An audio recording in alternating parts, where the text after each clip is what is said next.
Assalomu alaykum qadrli futbol ixlosmandlari. E'tiboringiz markazida Futbol maydoni kanali. Kanalimizni 90% kuzatuvchilar obuna bo'lmasdan kuzatayotgan ekan. Sizlardan iltimos qilib qolamiz. Kanalimizga obuna bo'lib, videolarimizga bir dona like bosishingizni.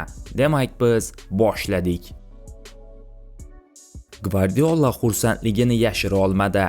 Angliya Premyer Ligasidagi bosh sovrin uchun kurashni maqsad qilgan Manchester City bosh murabbiyi Josep Guardiola jamoasining keyingi paytdagi holatidan mamnun ekanini ta'kidladi. Menga eng ko'p yoqayotgan narsa jamoamning kuchayib borayotganida. Bu jarayonni kuzatib borishni juda yoqtiraman. Undan ham quvonarlisi, biz bundan ham kuchaya olish imkoniga ekanimizdir. Bu murabbiy sifatida meni ilhomlantiryapti. Biz yana avvalgidek intensiv va yuqori tempda o'ynayapmiz.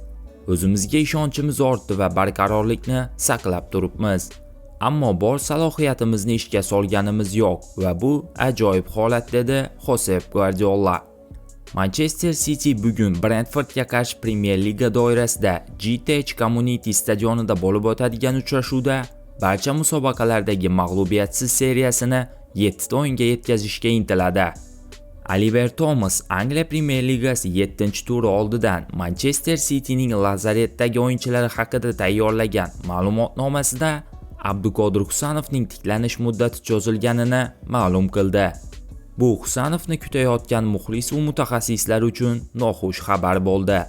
Hamyurtimiz tezroq tiklanib, safga qaytishini tilab qolamiz. Bugungi dasturimiz shundan iborat edi.